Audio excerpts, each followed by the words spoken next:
Do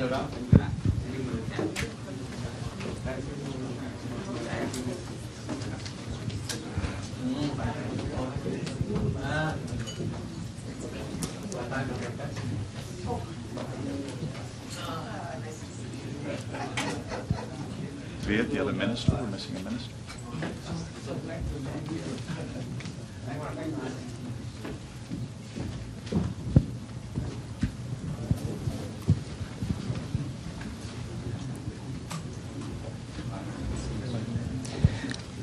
Tôi xin trân trọng kính mời ông Lê Hoài Trung, đại sứ trưởng phái đoàn đại diện Việt Nam tại Liên Hợp Quốc, thay mặt ban tổ chức bắt đầu cuộc gặp đối thoại của ngài Nguyễn Tấn Dũng, Thủ tướng Chính phủ nước Cộng hòa xã hội chủ nghĩa Việt Nam với các doanh nghiệp Hoa Kỳ.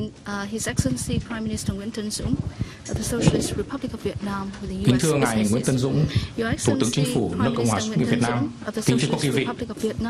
Trước hết, tôi xin được trân trọng giới thiệu với toàn thể các quý vị đến tham dự cuộc gặp gỡ đối thoại với các doanh nghiệp Hoa Kỳ ngày hôm nay, ngài Nguyễn Tấn Dũng, Thủ tướng Chính phủ nước Cộng hòa xã hội chủ nghĩa Việt Nam.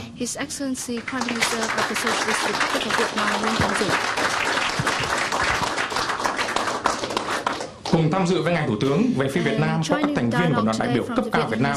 Trong đó chúng tôi xin trân trọng giới thiệu ông Phạm Bình Minh, Bộ trưởng Bộ Ngoại giao. Và ông Phạm Bình Minh hiện đang tham dự cuộc họp của các ngoại trưởng ASEAN và Hoa Kỳ, xin phép được đến muộn một chút.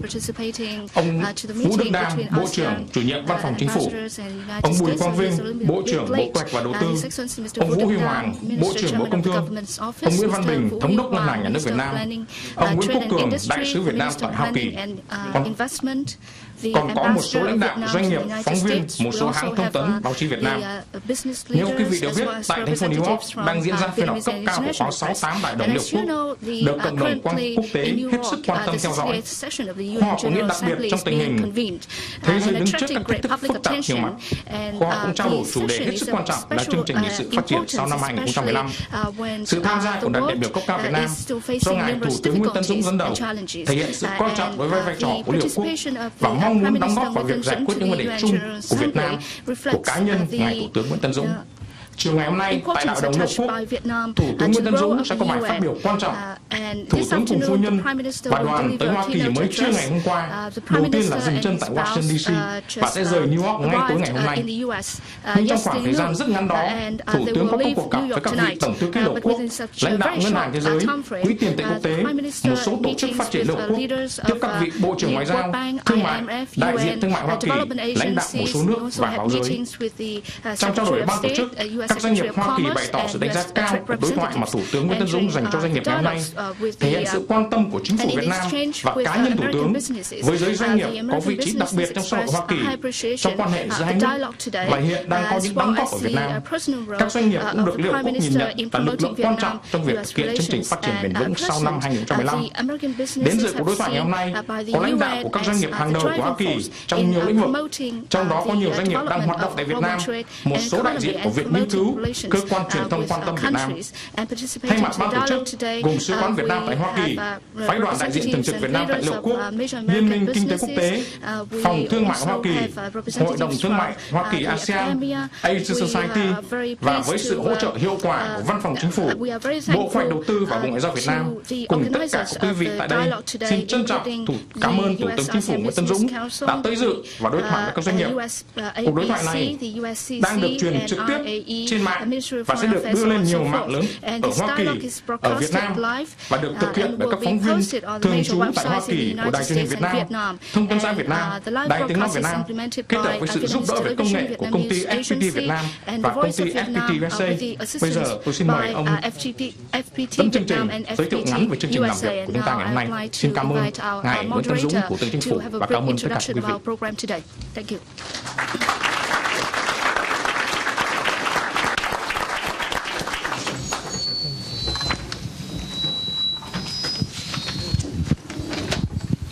Mr. Ambassador, thank you very much. My name is Van McCormick, and I am the founding director of an organization called the International Economic Alliance. and we are proud to be a co-organizer of this event. And when I say co-organizer and I talk about the International Economic Alliance, quick background for 1 minute is probably helpful. We were originally conceived at the Kennedy School of Government when the Russian government asked Harvard to host a summit between U.S. and Russian relations. Harvard quickly realized that there was a great demand from other countries to help pull people together, pull organizations, pull business leaders, finance, and governments together in a neutral platform, and they allowed us to be spun out as a separate nonprofit that was conceived at Harvard, and we are proud to then, when we work with countries like Vietnam, we're proud to bring in all of the major players that are the true experts in that country, like our partners, the Asia Society, the U.S. Chamber of Commerce, and the U.S. ASEAN Business Council. These groups working together, we hope, as you all know, show the incredible enthusiasm that there is globally for investments into your country, Mr. Prime Minister. And there's a very esteemed group of business leaders and finance leaders here to hear your voice. We also have a very unique opportunity. The Prime Minister has been kind, and his team has been kind, to want to hear your voices. So after the Prime Minister's keynote, we will have the opportunity to hear from the co-writer of the Harvard Business School case study on Vietnam, Professor, at the end. And this will enable all of you to share your voices with the Prime Minister, which we think is a very unique format and shows the openness that Vietnam has for business and for the great opportunities to help build the economy in his country. With no further ado, I am honored to introduce Prime Minister of Vietnam. Mr. Prime Minister. Thank you. Now what we're going to do is we're going to have one of our partners give a quality summary of the opportunities from the business view to start that process. And I'd like to introduce Mr. Alex Feldman of the U.S. ASEAN Business Council.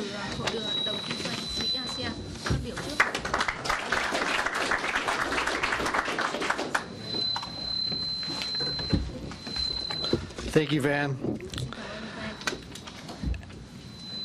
Prime Minister Nguyễn Tấn Dũng, Ministers Huang, Min, Vin, and Governor Bin, Ambassadors Kong and Trung, distinguished guests, ladies and gentlemen.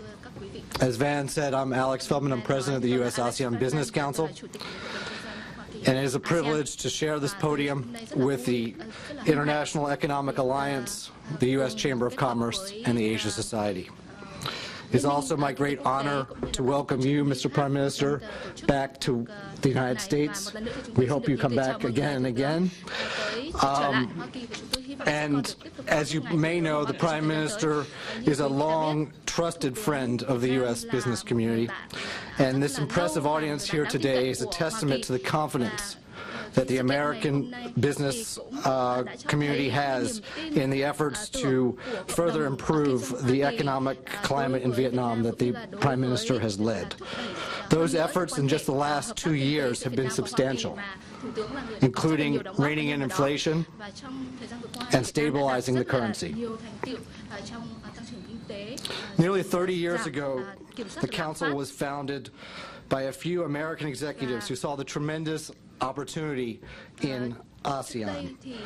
The remarkable growth seen in ASEAN over the past several decades has proved the Council's founding fathers right. Today, the Council represents over 125 leading American companies with over $5.5 trillion US in revenue in 2012. All of our member companies agree that ASEAN is one of the most dynamic regions of the world to do business. Our companies are excited about the business opportunities they find in Southeast Asia, a growing market of over 600 million consumers. ASEAN is the fourth largest trading partner of the fourth largest export market of the United States, and fifth largest trading partner. with two-way trade of almost $200 billion just last year. We expect those numbers to continue to grow, driven by economic reforms taking place across the region, from the Philippines to Malaysia, from Vietnam to Myanmar.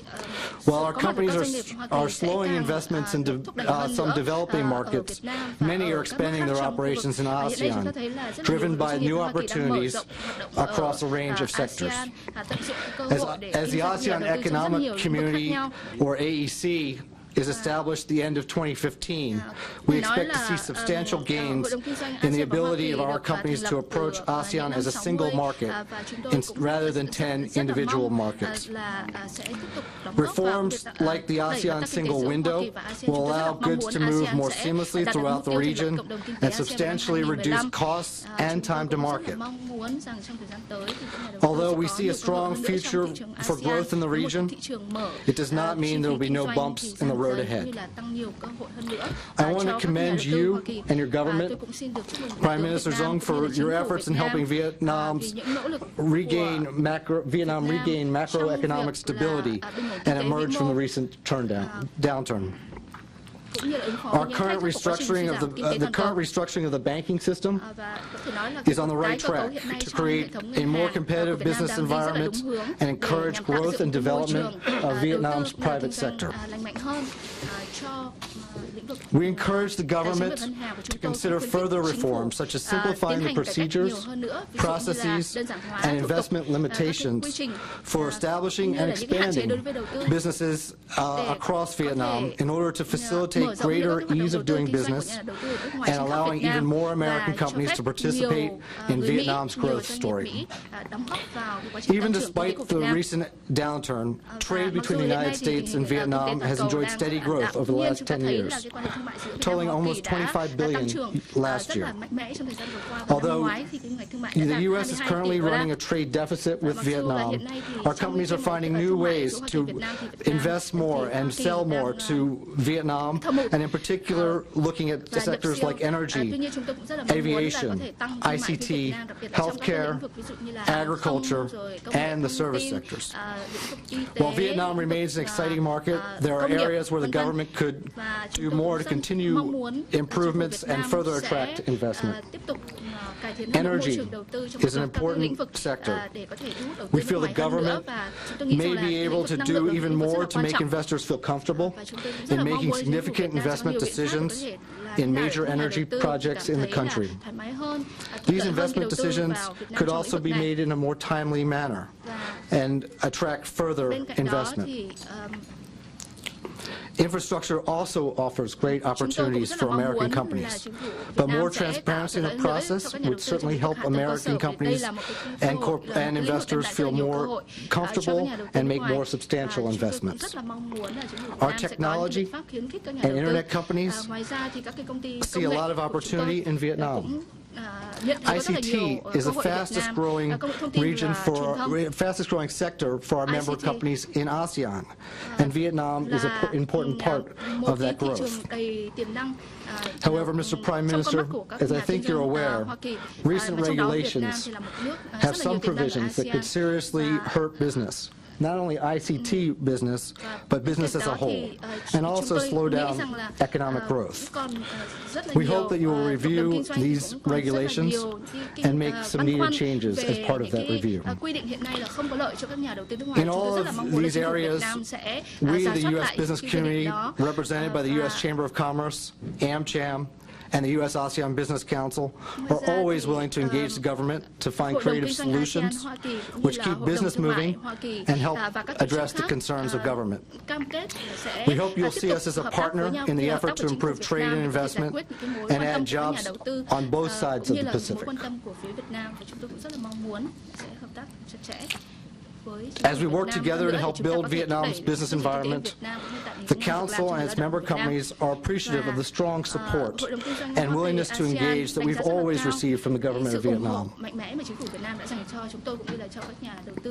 Mr. Prime Minister, you in particular have always been a strong supporter of U.S. business. Your willingness to engage in dialogue with U.S. investors, whether they are new to Vietnam or have been operating in Vietnam for many years, sends a strong message of your commitment to further investment. In particular, the Prime Minister has shown great vision and leadership in bringing Vietnam into the Trans-Pacific Partnership negotiations, which will open up new markets for Vietnamese goods and new avenues for investment into Vietnam. We, as a business community, offer strong support for TPP, which will bring benefits to the Vietnamese people. TPP is also expected to give a significant boost to our companies' activities in Vietnam, and a number of them are already preparing for that day with new hiring and expansion plans. In conclusion, let me restate our companies are bullish on Vietnam and on ASEAN. We see Southeast Asia as a key part of the 21st century story, and Vietnam at the center of that story. We look to continue to work with the government of Vietnam and you, Mr. Prime Minister, as well as the countries of ASEAN, to grow our trade and investment ties even further. Mr. Prime Minister, Mr. Ministers, other distinguished officials, I look forward to seeing you again in Hanoi later this year and in many years to come. We look forward to continuing to partner with you, and I thank you for your attention.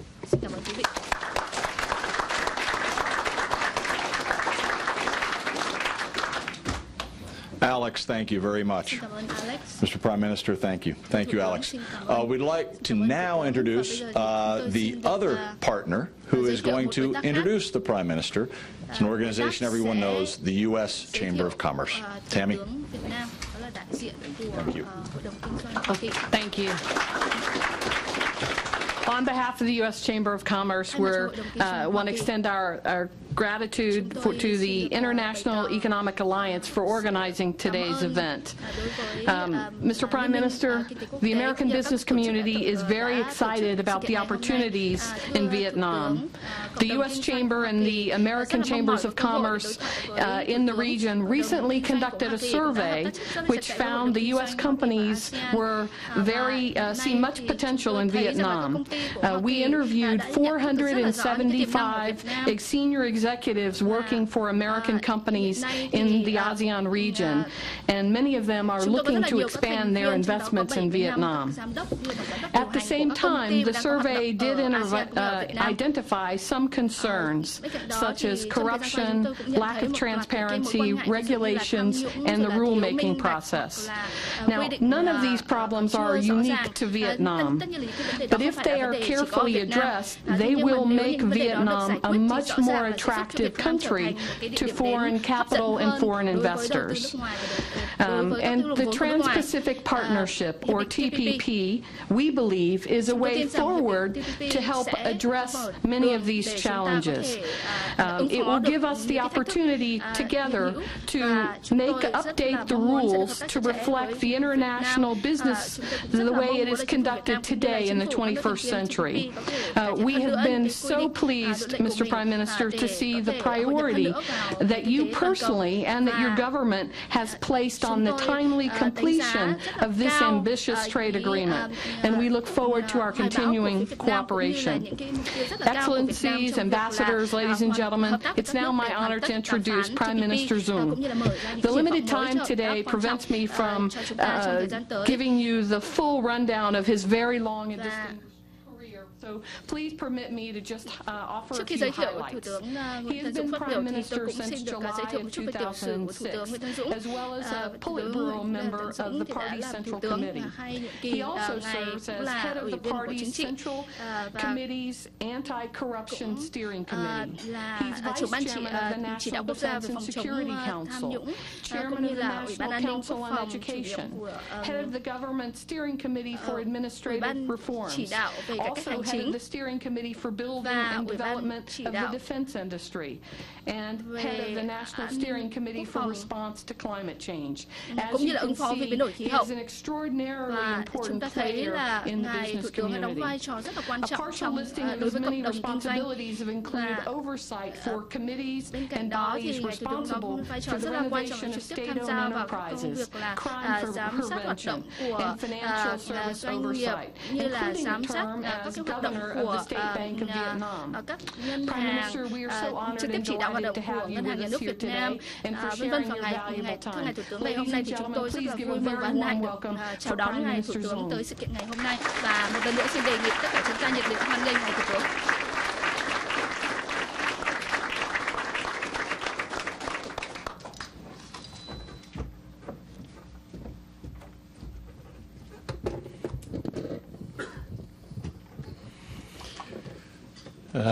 Xin chào tất cả các bạn.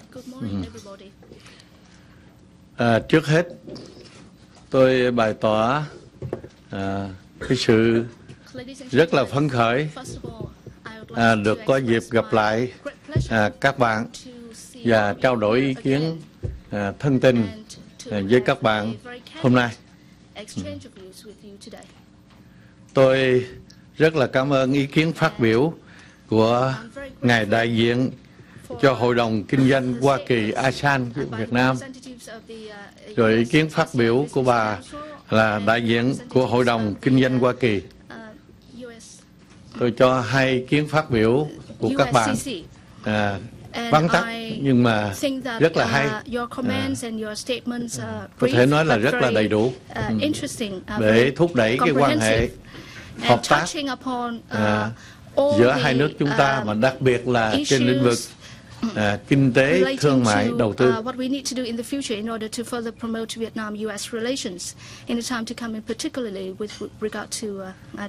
Đây là cũng là điều mong muốn của chính phủ Việt Nam, mong muốn tăng cường cái hợp tác trên tất cả các lĩnh vực với Hoa Kỳ, nhưng mà trong đó đặc biệt là kinh tế, thương mại, đầu tư,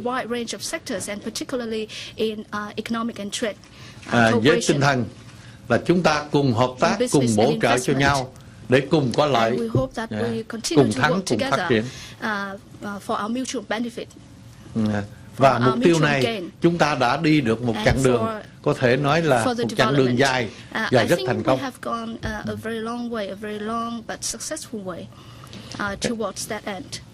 Trong dịp này, trước hết tôi xin thông báo vắn tắt với các bạn về Việt Nam chúng tôi như sau.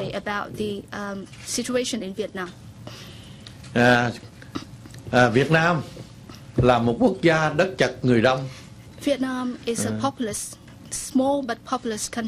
Đến nay chúng tôi là 90 triệu người, nhưng mà trên diện tích đất liền đó chỉ có 330.000 cây số vuông.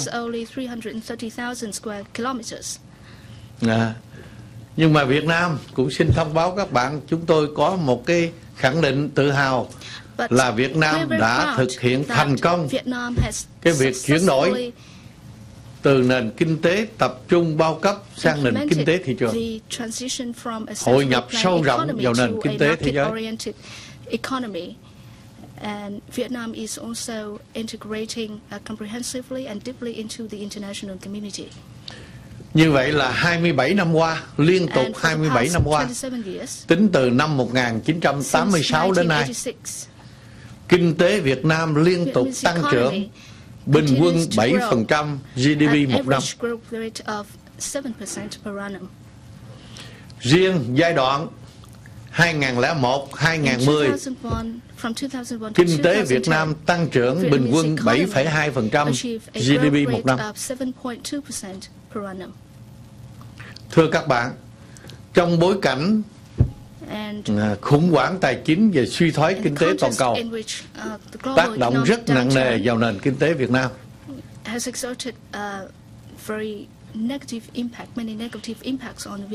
nhưng 3 năm qua, 2011, 2013, 2013 này thì tăng trưởng kinh tế Việt Nam vẫn đạt bình quân 5,6% một năm. Thứ hai là kinh tế vĩ mô Việt Nam ổn định.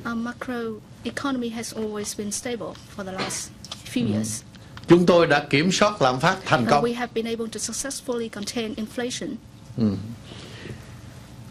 Tỷ giá đồng đô la và đồng Việt Nam ổn định. Lãi suất thị trường được kiểm soát phù hợp với tình hình lạm phát. Và cũng xin thông báo các bạn là xuất khẩu của Việt Nam 3 năm qua tăng bình quân 21% một năm. Riêng đối với Hoa Kỳ thì từ khi chúng ta có BTA đến nay thì cái thương mại hai chiều tăng 16 lần. Và xuất khẩu thương mại hai chiều theo các bạn nói là 22 tỷ đô la năm 2012, còn số liệu của chúng tôi là 25 tỷ. Riêng 7 tháng đầu năm của 2013 này đã đạt con số là 17 tỷ đô la.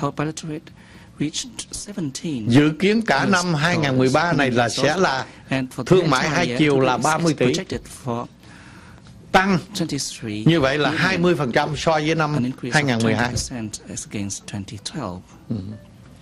Rồi đầu tư của Hoa Kỳ đã đứng hàng thứ 7 trong 100 nước và vùng lãnh thổ có đầu tư trực tiếp ở Việt Nam. Đây là nói là đầu tư trực tiếp, chứ chưa kể doanh nghiệp Hoa Kỳ đầu tư vòng qua đó là Singapore hay là các nước khác. Và chúng tôi tin tưởng trong tương lai không xa thì Hoa Kỳ sẽ là nhà đầu tư số 1 ở Việt Nam.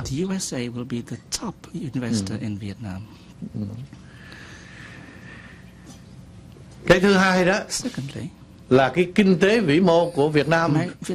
Cái thứ hai là an sinh xã hội Việt Nam chúng tôi đảm bảo tốt. Tỷ lệ thất nghiệp dưới 4%. Mỗi năm chúng tôi giảm hộ nghèo bình quân 1,7 đến 2% hộ nghèo một năm. Chính trị xã hội ở Việt Nam có thể nói với các bạn rằng là rất là ổn định. Và hiện nay Việt Nam đang đẩy mạnh tái cơ cấu nền kinh tế. Trong đó chúng tôi tập trung tái cơ cấu doanh nghiệp nhà nước, hệ thống ngân hàng, đầu tư công để nó có hoạt động có hiệu quả hơn, phù hợp hơn với thể chế kinh tế thị trường và các thông lệ quốc tế.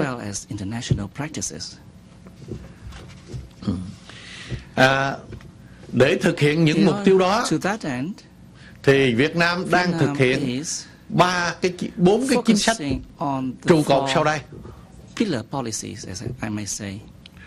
Thứ nhất đó, chúng tôi gọi là 3 chính sách trụ cột hay là 3 khâu đột phá, 4 khâu đột phá đó là thế này. Thứ nhất đó là chúng tôi đang đẩy mạnh cải cách thể chế kinh tế thị trường để hội nhập sâu rộng hơn nữa, đầy đủ hơn nữa với nền kinh tế thế giới. Mà cái cụ thể của nó đó là chúng tôi đang đàm phán gia nhập tham gia 6 cái hiệp định thương mại tự do. Hiện nay đang đàm phán và đang tiến triển tích cực. Đáng chú ý đó là chúng tôi đang đàm phán và có đóng góp tích cực trong tiến triển cái TPP. Tuy rằng Việt Nam là một thành viên trong 12 thành viên đàm phán TPP thì Việt Nam là một nước có trình độ phát triển thấp nhất. Nhưng trong phiên đàm phán thứ 18, 19 vừa rồi thì Việt Nam là người đóng góp tích cực nhất.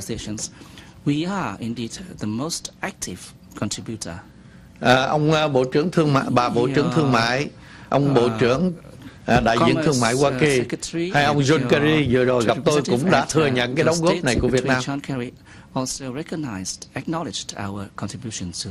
Và Việt Nam không chỉ là đàm phán cho mình với Hoa Kỳ mà còn sẵn sàng hợp tác với Hoa Kỳ để thúc đẩy đàm phán TPP có thể kết thúc sớm nhất.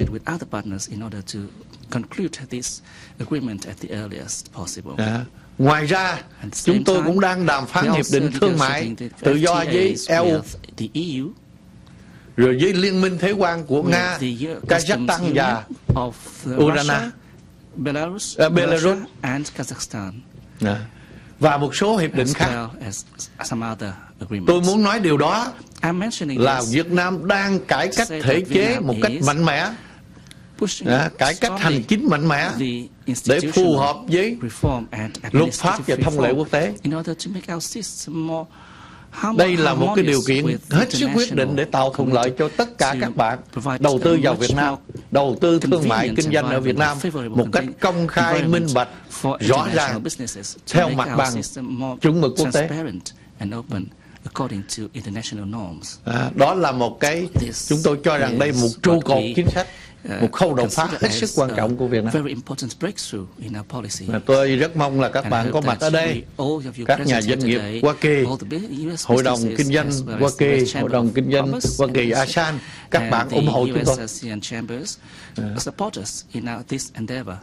Nhưng mà trong đó có một cái điều tôi xin nhắc lại là Việt Nam tham gia đàm phán TPP trong điều kiện là Việt Nam có trình độ phát triển thấp nhất trong 12 thành viên. Điều này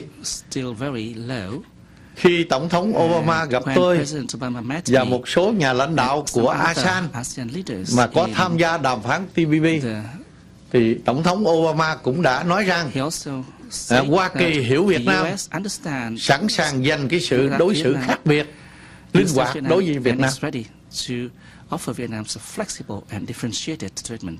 Và trên thực tế thì Bộ trưởng Đại diện Thương mại Hoa Kỳ, trưởng đoàn đàm phán Hoa Kỳ cũng thực hiện đàm phán với Việt Nam trên tinh thần chủ trương, ý kiến của Tổng thống Obama, và từ đó đã đạt được những cái tiến bộ thiết thực.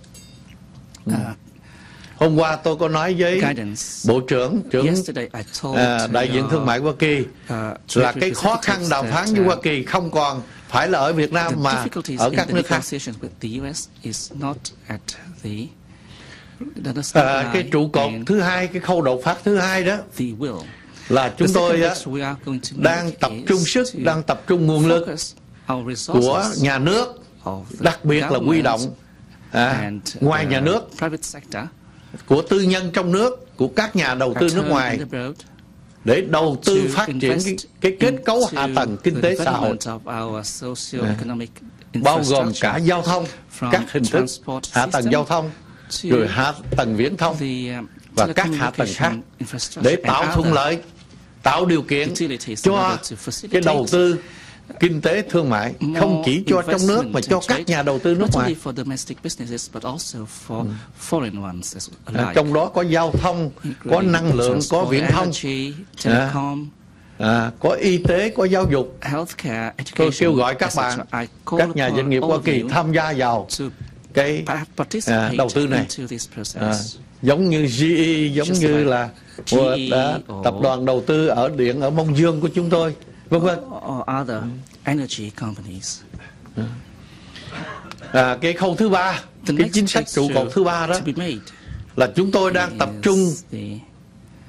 tập trung sức cả trong nước và sự trợ giúp của nước ngoài là đào tạo nguồn nhân lực có trình độ cao, thích ứng với cái kinh tế thị trường để đáp ứng nguồn nhân lực cho phát triển.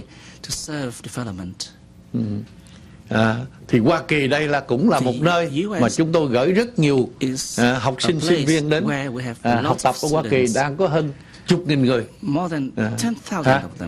16.000 người đang học tập tại Hoa Kỳ.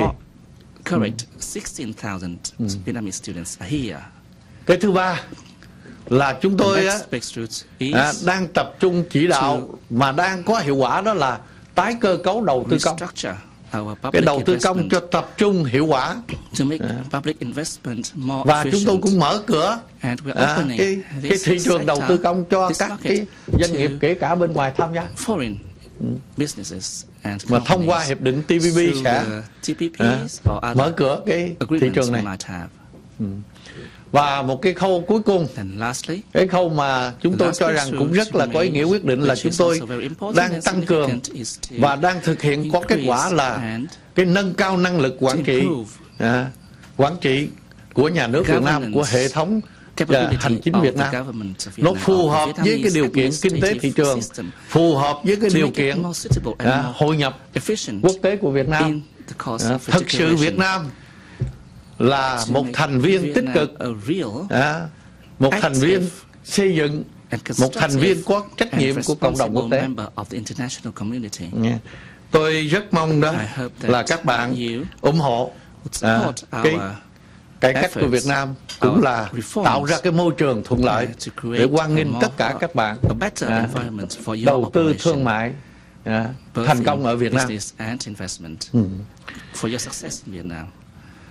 Còn riêng Việt Nam với Hoa Kỳ thì thưa các bạn là hai nước mới đây, Chủ tịch nước chúng tôi sang Hoa Kỳ thăm chính thức Hoa Kỳ tháng 7 vừa rồi đây, đã cùng với Tổng thống Obama tuyên bố nâng cấp quan hệ Việt Nam-Hoa Kỳ lên mức là đối tác hợp tác toàn diện trên tất cả các lĩnh vực, trên tinh thần bình đẳng, tôn trọng lẫn nhau, hợp tác, bổ trợ cho nhau để cùng có lợi, cùng phát triển, cùng thắng. Vì hòa bình, vì hữu nghị, vì hợp tác, vì thịnh vượng chung của hai nước cũng như trên thế giới. Tôi hy vọng rằng với cái quyết định nâng cấp quan hệ này thì hợp tác kinh tế, thương mại, đầu tư giữa hai nước chúng ta và gắn liền với việc kết thúc cái đàm phán TPP thì quan hệ kinh tế Việt Nam Hoa Kỳ sẽ có một bước phát triển đột phá lên một tầm cao mới, một kết quả mới, và Hoa Kỳ sẽ là bạn hàng lớn nhất của Việt Nam, sẽ là nhà đầu tư lớn nhất của Việt Nam. Xin cảm ơn các bạn. Tôi sẵn sàng trao đổi ý kiến tiếp với các bạn.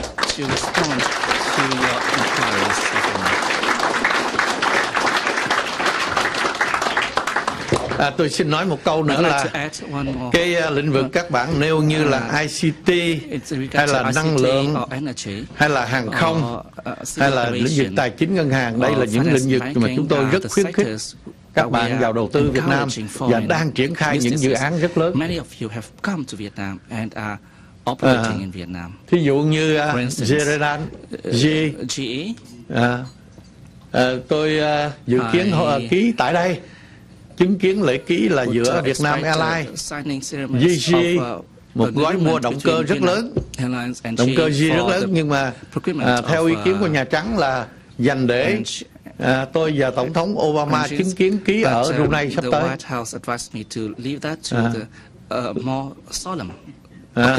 Hay là cái thỏa thuận bước đầu về hợp tác mua máy bay Boeing 737 của Vietjet với Boeing cũng rất lớn.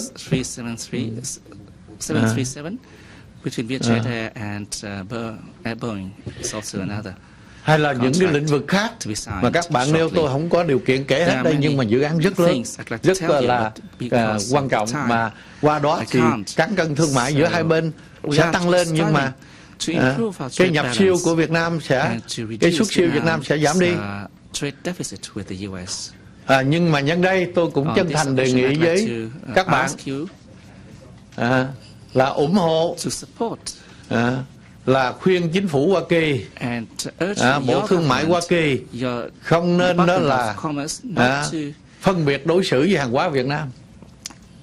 Bây giờ đã đặt ra nhiều vụ kiện trợ cấp phá giá đối với 12 mặt hàng của Việt Nam, đều là những mặt hàng nông sản có giá trị rất nhỏ với Hoa Kỳ, nhưng mà nó liên quan tới hàng triệu người dân nghèo của Việt Nam.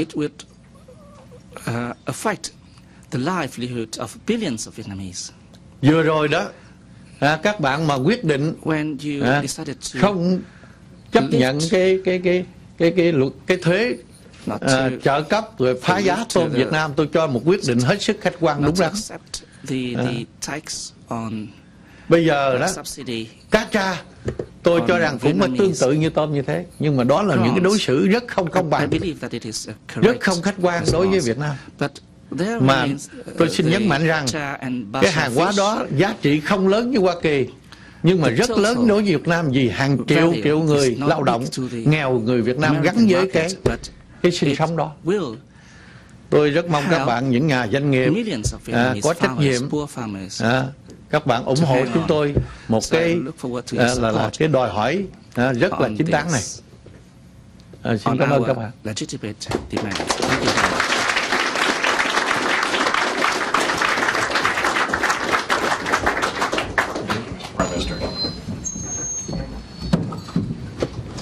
Thank you, Mr. Prime Minister. I think one last round of applause for that. Thank you.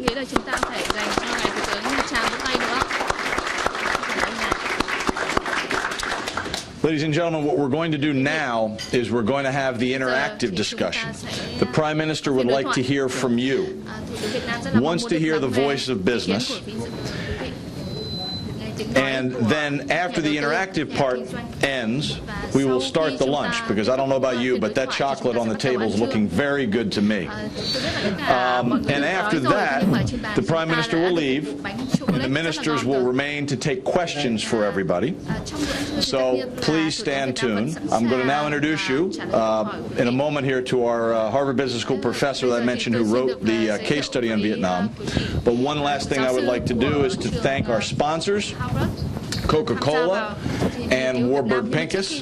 Thank you very much for being our hosts and sponsors for this great event. And if anybody heard, there is no true rumor that Warburg Pincus is going to take Coca-Cola private. It's not true. It's not true. But what might be true, if we can convince them, is Coca-Cola might give everybody free cases of Coca-Cola, right? What do you think? Anyway, thank you very much. With that, I'd like to introduce to you Christian. Professor Christian is the man who co-wrote the Harvard Business School case study. Many of you already know who he is, and he is a colleague and partner in many, many projects with Michael Porter. I'll let you take the stage from here. Thank you, Van. Thank you. Thank you, Prime Minister. Ladies and gentlemen, we don't have much time left, so let's try to jump right into it. Van pointed out that a couple of years ago we had the chance to work with the government of Vietnam on a competitiveness report and a case study, and they were very responsive to those discussions. But there's always one big disadvantage with academics. They don't bring any money. They only bring cheap advice. So I think what we want to hear a little bit more is to hear your thoughts, hear your questions, to deepen some of the issues that the Prime Minister has already talked about. So what we thought is that we organize our discussion a little bit around a number of themes. The Prime Minister talked about the current level of growth in the economy, so we might touch upon that, what the government is planning to do. He talked about the restructuring of the financial sector, which we know is a very big issue in Vietnam. Then there are more the questions very directly important for many investors. The infrastructure, the skills situation, the energy. So we'll talk a little bit about that, and then maybe turn at the end to some of the regulatory issues that you mentioned that might be specific in terms of incentive for some of the investors. So let's try using that. Once you raise your hand and ask a question, please introduce yourself and do try to ask a short question so that we have time to hear the Prime Minister. So let's jump into it. We heard about the growth performance of Vietnam. Vietnam really was a star performer for many years. Now we know it's very hard to sustain very high levels of growth. Vietnam now has stabilized, but the growth rate is not quite up to the level that it was before. In fact, the external sector is doing quite well, and I think that's a testament to that is the interest that we see from the investors.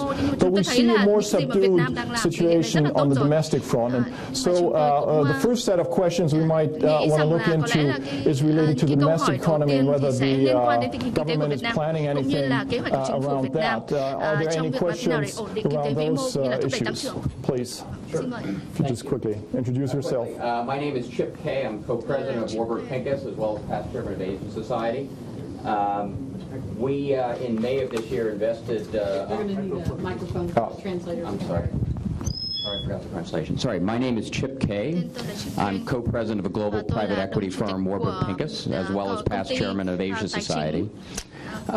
In May of this year, we invested $140 million in a joint venture with Vingroup in the retail assets that in that joint venture include the recently opened Royal City as well as the soon-to-open Time City in Hanoi. And my question to sort of start off on the domestic economy side would be, what are the specific policies you're thinking about to spur domestic demand, domestic consumption, especially around the retail sector? Đặc biệt là có liên quan đến việc là tăng cường hơn nữa cái cầu về bất động sản ở Việt Nam. Tôi cũng đã gặp các bạn tại Hà Nội. Tôi hoan nghênh về. Tôi hoan nghênh là cái đầu tư của. Nghe được chưa? Tôi nói cho ông nghe mà ông nghe không được thì đâu có nói. Tôi đã gặp các bạn ở Hà Nội. Tôi hoan nghênh cái đầu tư của các bạn vào tập đoàn Vingroup, một cái đầu tư đầu tiên của tập đoàn nước ngoài vào một cái tập đoàn tư nhân của Việt Nam mà tập đoàn đang hoạt động ở bất động sản rất thành công ở Việt Nam. Cái điều đó cũng có lẽ là câu trả lời của tôi với ngài. Nhưng mà trên thực tế đó, do cái khủng hoảng này tác động vào, Việt Nam cũng đang, thị trường bất động sản Việt Nam đang gặp khó khăn. Nhưng mà chúng tôi đã đưa ra hàng loạt những giải pháp để làm ấm dần và phục hồi dần cái thị trường bất động sản. Như là quy hoạch lại, phân khúc lại thị trường, cải cách thủ tục hành chính, mở rộng cái phạm vi tín dụng cho người mua bất động sản, rồi mở rộng cho nhà đầu tư nước ngoài được đầu tư vào bất động sản. Với những giải pháp đồng bộ đó, của giải pháp đó của Việt Nam cũng không có gì mới, mà cũng giống như những cái giải pháp Mỹ đã làm, Nhật đã làm và một số nước đã làm, mà chúng tôi gắn kết với những giải pháp có tính đặc thù ở Việt Nam. Thì tôi tin rằng trong thời gian không xa thì thị trường bất động sản của Việt Nam sẽ phục hồi, mà ngài đầu tư vào Vingroup sẽ thành công.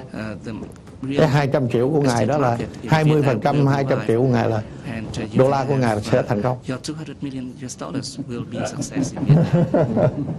Very good. Thank you, Prime Minister. So the answer: some more regulatory reforms, opening up of the market for more investments also from the outside to help energize domestic demand in Vietnam as well.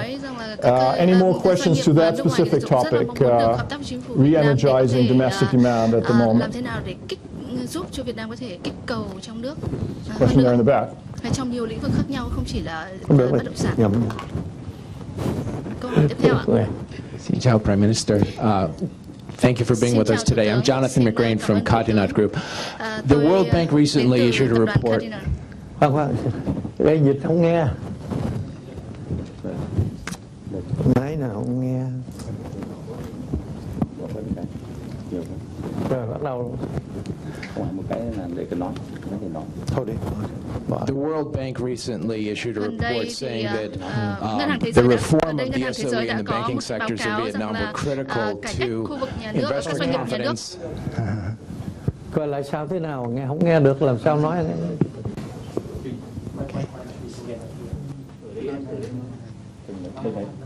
Rồi coi. It's on channel 1. Channel 1 is it was channel 1 8. Nói tới đây này. Alo 1234 1234. Channel 1 or 8? 1234. Alo. From English to Vietnamese. Alo 1234. Chẳng có nghe gì hết đấy. 1 2 3 4 1 2 3 4. Được chưa? Go ahead. Yes, I was saying that the World Bank recently said that reform of the SOE and the banking sectors in Vietnam were critical to investor confidence and continued economic growth. I wonder if you could update us on the progress that your government is making and any challenges that you're facing in those reform efforts. Thank you. Thông báo qua chúng tôi biết về tình hình cải cách doanh nghiệp nhà nước của Việt Nam cũng như là những thách thức cũng như là khó khăn mà hiện nay Việt Nam đang vấp phải trong quá trình này. Xin cảm ơn Thủ tướng. Xin cảm ơn câu hỏi của bạn. Tôi xin trình bày vắn tắt thế này. Thank you for your question, and I just like to make a brief. Nếu như năm 2001 á, chúng tôi có 12.000 cái doanh nghiệp nhà nước, 100% vốn của nhà nước. 100% state-owned enterprises. Đến hiện nay nè, chúng tôi còn 1.300 cái doanh nghiệp nhà nước, 100% vốn của nhà nước.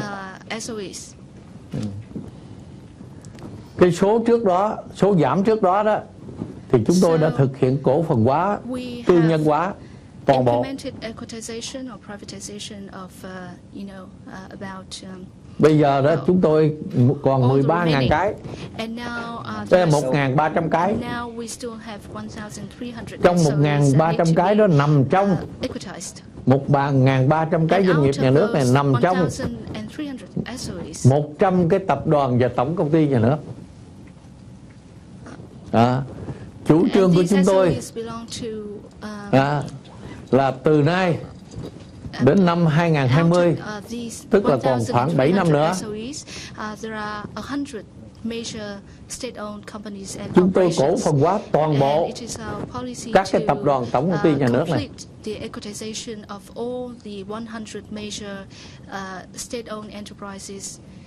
Trong đó có cả các cái ngân hàng vốn nhà nước của Việt Nam.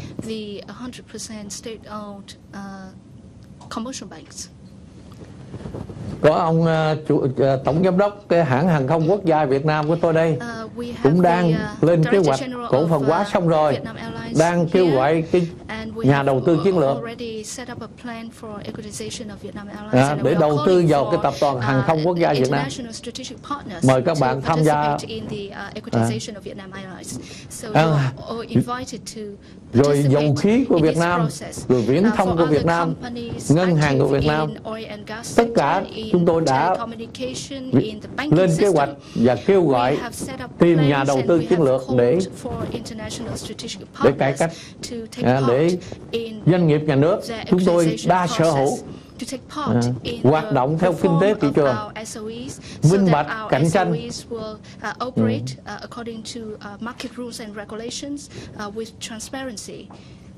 Và chúng tôi đã đi được một chặng đường dài, chắc chắn rằng chúng tôi sẽ đạt cái mục tiêu đề ra.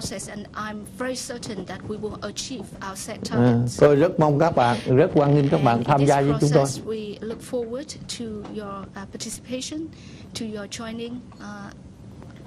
Cảm ơn. Thank you very much. A very clear commitment to the privatization process. Now, the banking system, of course, one of the challenges is the non-performing loans and the current situation there. Are there any questions more related specifically to the financial sector? You led us already a little bit in that direction. Any question there in the back on the right? John Hoey, I'm a co-founder of Vietnam Holding, which is a private equity fund, and we have 27 great investments in Vietnam. Several people here have already raised 3 or 4 issues which are critical to getting private investors to be players in the capital markets and in the various exchanges in Vietnam. The issues of corporate governance, the issues of regulations, the issues of the SOEs and the banking crisis. But I think an important issue, since I go back to second year of November 2007, when the VNI was 1221. The Vietnam index is now about 400, 450. And I think you need to figure out what can you do to entice foreign investors to come back into the emerging market of Vietnam. One restriction you have is you have some great companies like Vinamilk, where we're maxed out as an investor. They're capped at foreign investment. What are you going to be doing about changing the caps on some of your great companies like PDD, etc. on foreign investment? Mức trần cũng như là giới hạn đối với cái đầu tư về vốn của các doanh nghiệp nước ngoài vào thị trường vốn và tài chính của Việt Nam. Tôi cảm ơn ý kiến của bạn. Tôi nói 2 ý kiến sau đây. Thank you for your question. I have 2 points to make. Trong cái khủng hoảng tài chính, suy thoái kinh tế thì tác động vào Việt Nam. As you know, the current global economic downturns are having negative impacts on Vietnamese economy. Kinh tế Việt Nam không tăng trưởng cao như 10 năm trước, là 7,2%. Nhưng mà 3 năm qua chúng tôi chủ động kiểm soát lại, tăng trưởng chậm lại để ưu tiên ổn định kinh tế vĩ mô.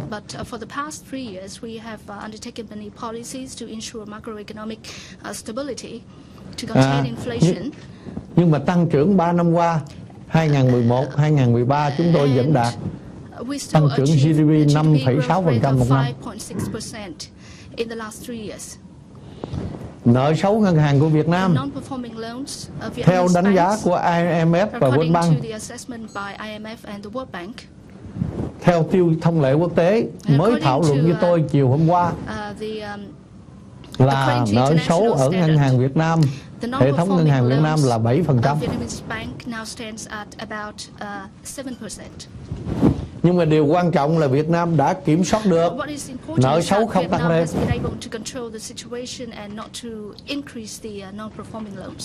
Mục tiêu chúng tôi đưa ra với nhiều giải pháp thích hợp là đến cuối năm 2015, nợ xấu của hệ thống ngân hàng Việt Nam là dưới 3%.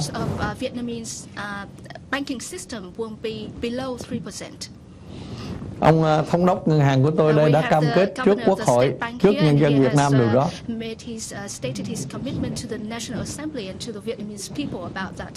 Nhưng mà chúng tôi tin là chúng tôi làm được. Đó là ý kiến thứ nhất. Ý kiến thứ hai đó là chúng tôi đã mở cửa thị trường, khuyến khích các nhà đầu tư tài chính ngân hàng đầu tư vào thị trường tiền tệ, thị trường vốn ở Việt Nam.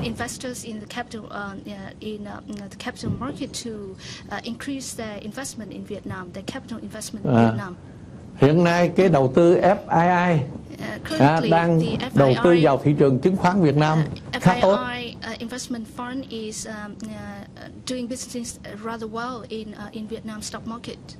Theo Ủy ban Chứng khoán Quốc gia Việt Nam báo cáo với tôi là tổng số đầu tư vào thị trường này gần đây đã lên con số gần 8 tỷ đô la Mỹ trong thị trường chứng khoán Việt Nam.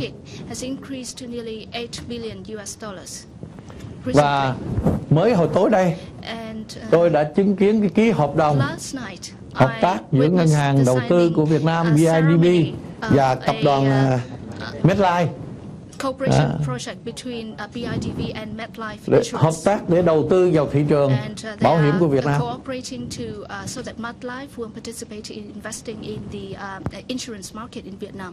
Và hiện nay mới đây tôi sang Pháp cũng đã cấp phép cho ngân hàng Paribas đó. Ở Việt Nam đó đã có hơn 40 cái ngân hàng vốn 100% nước ngoài hoặc chi nhánh của nước ngoài tại Việt Nam.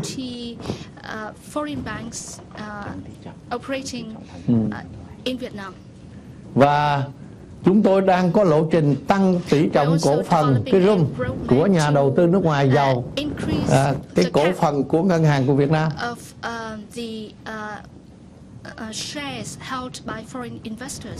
Hiện nay thì nhà đầu tư nước ngoài đang được có cổ phần, chiếm cổ phần là 35%. Đúng rồi, 30%.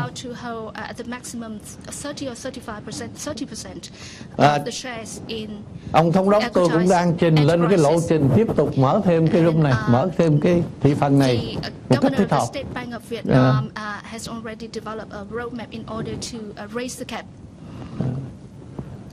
Phù hợp với từng điều kiện cụ thể của từng ngân hàng.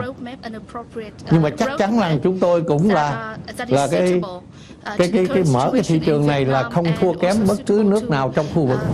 foreign investors, and I believe that our openness of the market for the financial and banking system is not less than the openness of other countries. Mời các bạn tham gia vào thị trường tài chính của Việt Nam. Once again, we would like to encourage all of you to participate more in investment in the financial banking system in Vietnam, banking market in Vietnam. Cảm ơn. Thank you. Thank you very much, Prime Minister. We've touched upon a number of very important issues facing Vietnam. You outlined a number of ways forward. I know there are many more questions around. Unfortunately, the Prime Minister's schedule doesn't allow us to continue with him. So we'll have to make a short break here, and I know the chocolate is waiting on your tables. But his colleagues from the Cabinet will be around, so we'll be able to continue the discussion on these issues further on infrastructure, steel issues, the energy situation, but thank you very much, all of you and Prime Minister, for engaging in this dialogue.